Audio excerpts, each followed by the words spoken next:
Most of the hype this year is focused on Matt Carlino and DeMarcus Harrison. Both of those guys are expected to have an instant impact, but even they realize they're no Jimmer Fredette or Jackson Emery.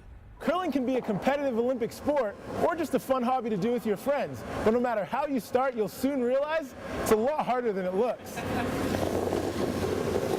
Getting the big men in the trenches healthy and in shape is key to gauging the success that BYU will have this year. And even with spring camp coming to a close, there's still plenty of time to do that.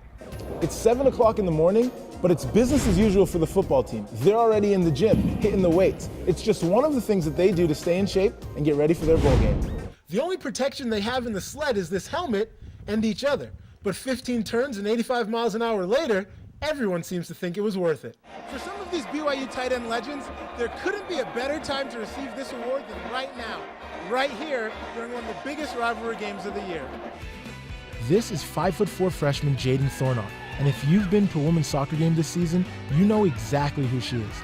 Thornock is the only freshman on the team with a goal this season. She's played in every game and is currently third on the team with 6 points. Jaden is a great hard worker.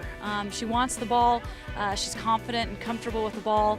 And, I think just the fact that she's been able to come in and be composed in front of the net, she's been able to put a couple nice goals in that we've needed. But with all of these accolades and achievements, when I asked her what most people know about number 21, Thornock came up with a quick answer: her flip throw. When I was 12 years old, I was actually watching BYU game on TV, and someone did the flip throw, and I was completely in a daze. I thought it was so cool, and so I actually went in my backyard for about 2 or 3 hours, and I taught myself. So I set out to answer the question on everybody's mind: does it really work? I believe it does, yeah. You believe it does? I do. Do you think that you could throw the ball farther than I could? Oh, for sure. For sure? I mean, I think we need to make this happen. I think we need to go a little try. Do I go first or you go first? You go first. I go first? All right. Here's my running throw. That was bad. That wasn't that good. It's like 80 yards, you think? Maybe like 10. Maybe 10. Okay, 10 yards. 10 yards. Let's see what you got. Let's see what you got. Hey, my ball's pretty far out there. It is pretty far.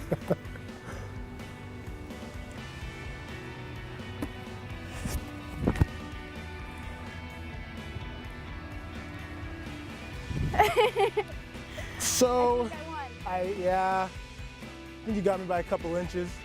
I got smoked in the throw-in duel. I'll admit it. On the south field, my name's Emmanuel Nnah, True Blue. Slide the stone at the target. How hard could it be? Well, at George Eccles Arena in Logan, Utah, ordinary people and students are sweeping their way into an Olympic sport. You know, what's fun about the sport is you can play. Anyone can play, and it is a lifetime sport. But the challenge is always there to get a little bit better and get a little bit more control. Jackson Smith's inspiration came from the 2002 Winter Games held in Utah, and shortly after he started the Cache Valley Stone Society. His enthusiasm for the sport flowed over to Utah State University, where he also started a 2-credit class, held once a week, for students to come and learn the game he loves. It's a great opportunity to blow off a little steam, to have some competition and to have a lot of fun, and that's what I really enjoy the most about it. Curling became an Olympic sport in 1998 and involved sliding a 40-pound stone or rock about 150 feet towards this target, called the house. Once the delivery is made, players sweep in front of the rock to make it travel farther and straighter. Curling can be a competitive Olympic sport or just a fun hobby to do with your friends, but no matter how you start, you'll soon realize it's a lot harder than it looks. I got into this thinking that I could, this is a sport that I could maybe be an Olympian in, and once you get out there, it's just so difficult to be consistent, especially in the way that the Olympic curlers are. It isn't as easy as it looks, and I learned that pretty quickly, but I wasn't alone. Even the students and club members had their own share of falls and wobbly takeoffs. With this week's Olympic leftover, Emmanuel Nnah, 11 News. We have a very mature team who knows what it takes to prepare for a good opponent like Tulsa. And so even though we've been concentrating on finals, we've also been getting ready for the game. Getting ready mentally and physically for a bowl game isn't easy, especially when you consider that these student athletes have finals to focus on too. But after talking to coaches and players, it's clear that it takes a lot of this to get a W here. The kick is no good. Somebody got a hand in the middle of the field on it. It's 7 o'clock in the morning, but it's business as usual for the football team. They're already in the gym, hitting the weights. It's just one of the things that they do to stay in shape and get ready for their bowl game. Our conditioning level has raised to another level as we're running like crazy, and I think it's going to show during the game when we're more conditioned and out-trained than the other team. The team is in a unique position this year because of the extra week that they have before the game. Last week, there were no mandatory coaches' practices, which gave players a chance to study, heal, and focus on other aspects of game preparation. Got some guys that need to heal up a little bit. Riley Nelson needs to heal up more, and we have some other injuries of some guys that need to heal up. And so this window of time provides that opportunity to get fresh. Yesterday, after I took the last final, I went and spent a good 4-5 hours with Coach Doman and a couple other members of our offensive staff game planning, watching film and analyzing their defense. We're working very hard. Like I say, it's not our first rodeo, and so we know what it takes to win a bowl game, and it takes extra, a lot of preparation and concentration. And so we've been able to mix that in with finishing up the school year. There's still plenty of time before game day, and these players can't wait. So, from you, we can expect couple interceptions, couple sacks, the usual. No, I'm just trying to, help my teammates out. Emmanuel Nnah, BYUtv Sports.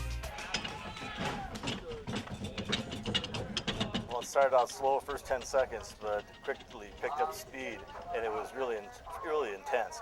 It was unbelievable. It's not every day that you get to run in an Olympic bobsled, and Park City is giving everyday people a chance to be Olympians, from the launch to the finish line. People come from all over. They come from Australia to Germany to down the street. The run was a star of the 2002 Olympic Games. It's one of the fastest bobsled tracks in the world, shooting the sled down at speeds close to 85 miles an hour and giving riders a chance to experience about 5 Gs of force. We've had fighter pilots ride, and they get off and they're just speechless because it's nothing like they've ever felt before. And point your toes. Instructors do all they can to train riders on proper techniques, and a professional operates the driver's seat of the sled, but traveling at speeds that fast and with that much force has its dangers. So you have to be at least 16 years old with no back, neck, or heart conditions.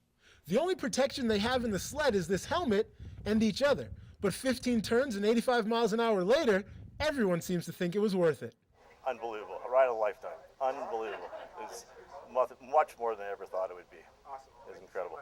The ride is less than a minute long and costs $200 per person, a price that most say is well worth it. With this week's Olympic leftover, Emmanuel Nnah, 11 News.